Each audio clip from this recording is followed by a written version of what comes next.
E o ministro do Supremo Tribunal Federal, Alexandre de Moraes, determinou nesta terça-feira que a Polícia Federal prepare relatório sobre suposto vazamento de dados sigilosos por parte do presidente Jair Bolsonaro em um prazo de 15 dias.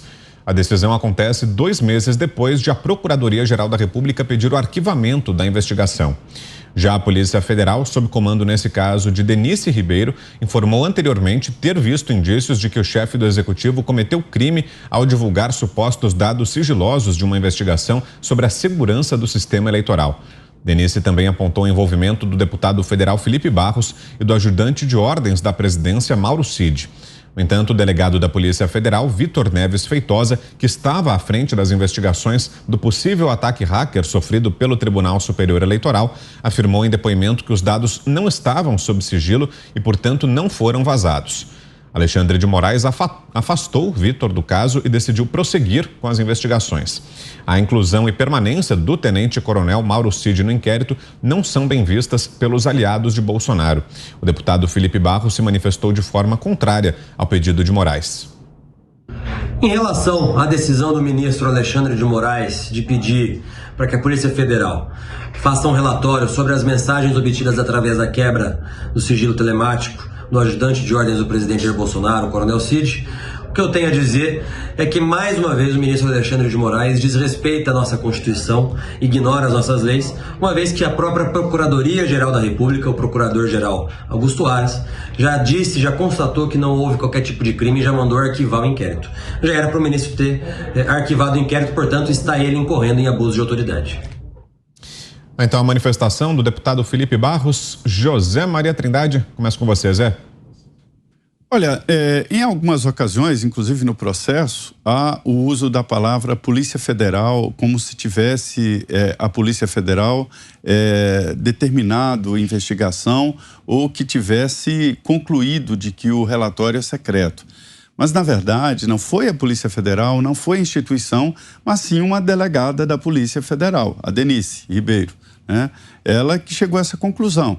E, nas normas ali da Polícia Federal, o presidente do inquérito, o delegado, tem realmente a competência de analisar. Aí depois o Ministério Público e o Supremo é que decidem.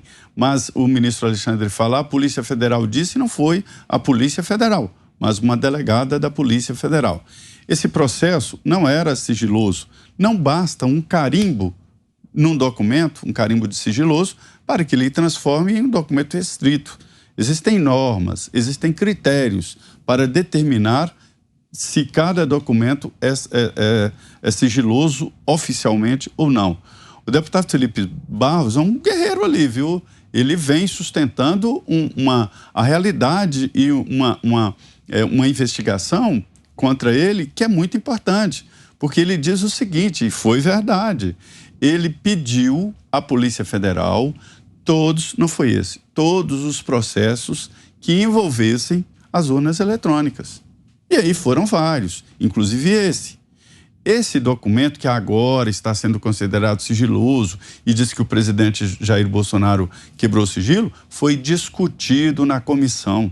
A comissão especial que discutiu aquela história do voto impresso. Isso foi aberto, foi lido no plenário, discutido, cada um deu opinião. Quem publicou, publicou. Quem não publicou, não publicou. Mas estava lá, aberto, uma sessão, uma comissão temporária da Câmara dos Deputados. Aí esse documento, quando chegou nas mãos do presidente Jair Bolsonaro pelo deputado Felipe, né, ele falou numa live, mas esse documento já estava lá e não houve o sigilo. Tinha um carimbo de sigilo lá, mas não era oficialmente sigiloso. Agora, a abertura do sigilo do ajudante de ordens do presidente da República é gravíssimo. É uma quebra por tabela do sigilo do presidente Jair Bolsonaro. Por várias oportunidades, no dia inteiro, o presidente conversa com o coronel Cid. E, às vezes, altas horas da noite, o presidente da República liga para o seu ajudante de ordem.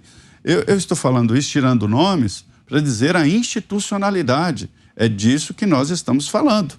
Então, se você abre o sigilo de um auxiliar tão próximo, de um colaborador tão próximo, você abre o sigilo do presidente da República. Porque nesta abertura que a gente vê aí do ajudante de ordens, estão falas do presidente discutindo temas sensíveis, importantes e aí sim sigilosos e que colocam em risco a segurança pública do país e as relações internacionais. Eu considero a quebra do sigilo do ajudante de ordens do presidente da República como gravíssimo. Augusto. Gravíssimo e ilegal. Ilegal. Quem conhece o tenente-coronel Mauro Cid sabe que ele é um homem honrado, é um homem de bem, ele é sério. Você pode confiar no coronel Cid.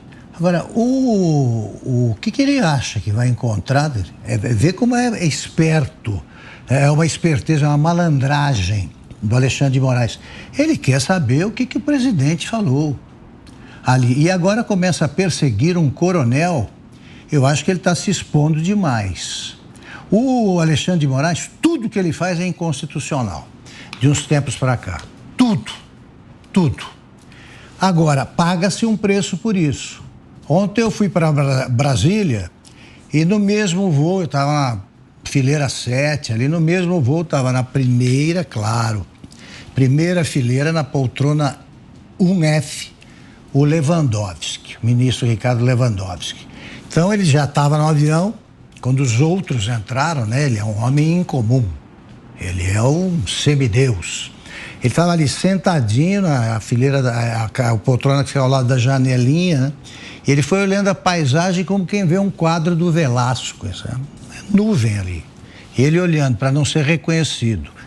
Na poltrona do meio não tinha ninguém, que é para protegê-lo, né? A última vez que alguém embarcou ao lado dele, disse a verdade sobre o Supremo, ele deu voz de prisão, que não se consumou.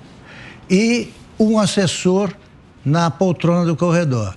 Então é um homem com medo de se expor. Agora, se ele está defendendo a democracia, se ele está impedindo que existam atos antidemocráticos, manifestações ilegais, ou que querem acabar com o Estado de Direito, por que ele não se expõe no corredor para ser aplaudido pelos demais passageiros?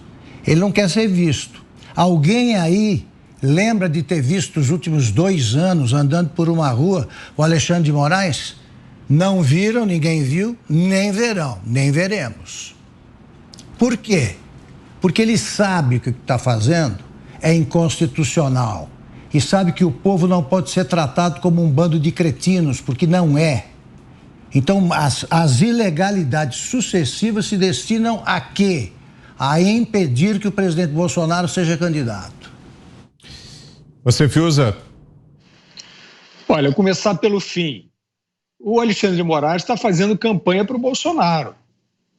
É só você olhar, dá uma olhada geral, não precisa nem fazer uma reportagem investigativa, não. Dá uma olhada geral no que aconteceu no 1º de maio. Boa parte das pessoas que saíram às ruas pacificamente, isso que o consórcio diz que é o Brasil dividido, né? Dividido entre a população que se manifesta caudalosamente já nos últimos anos, né, tem sido, e os gatos pingados, que dizem apoiar o Lula e tal, que eles vão lá fazer aquelas fotos, buscar aquele ângulo para dizer que o Brasil está dividido, né?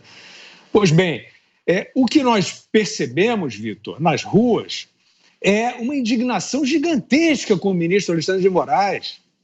Eu não estou aqui criando uma interpretação, não. O Alexandre de Moraes hoje é um personagem que o Brasil inteiro conhece, e o que nós vimos nas manifestações, que, volto a dizer, são pacíficas, não são manifestações de arreganhos, de ameaças e nem de insultos. São manifestações de repúdio ao que uma imensa parte da sociedade, essa que se manifesta, essa que é visível, porque tem uma outra que você nem sabe, está na pesquisa de intenção de voto, né, que aparece aí de repente, está numa manchete, mas você não sabe onde está fisicamente, nunca sabe, né? Então, a cada ação dessa do ministro Alexandre de Moraes, que é um ministro do Supremo que resolveu atropelar ostensivamente. Eu acho que ele chegou a essa conclusão, ele falou assim, eu vou aqui com mão de ferro, eu vou passar por cima. Porque quem manda prorrogar, né, quem estica uma investigação contra o presidente da República, em anos de eleição presidencial, esse presidente sendo, evidentemente, candidato à reeleição, a partir de uma tese de vazamento de um sigilo que não havia, é alguém que não está preocupado com a letra fria da lei e do direito. Ele está fazendo o que quer. E onde é que está o lastro, né, para que o atropelo que o ministro Alexandre de Moraes resolveu fazer? Está no consórcio, nas manchetes que tratam ele como um justiceiro contra o fascismo, inventaram essa história.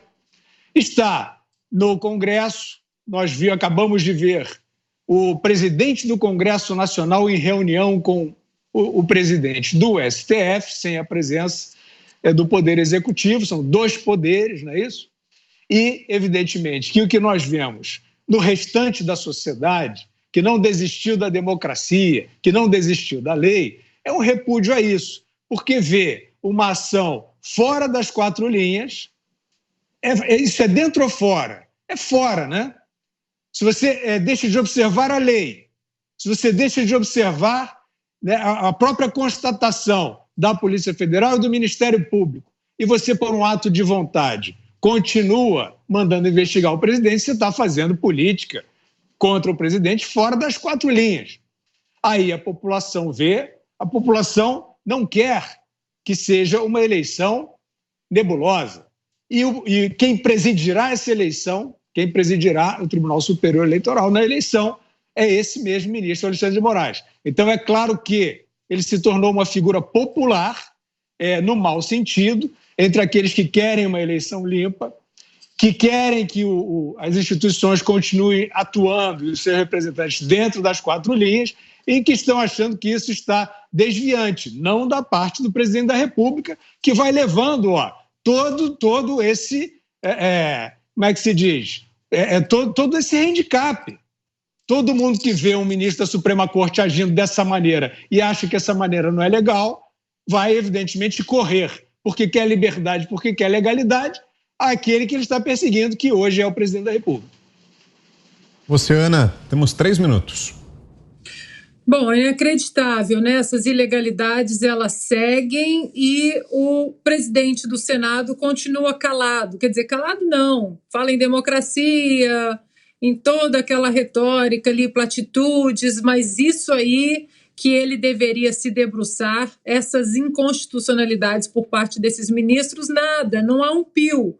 O pio que há entre Rodrigo Pacheco e ministro do STF é a portas fechadas, é escondido do público, depois ele tranca as redes sociais. Então, diante disso tudo que nós estamos vendo, senhor Rodrigo Pacheco, não é possível que o senhor não tenha absolutamente nada para falar.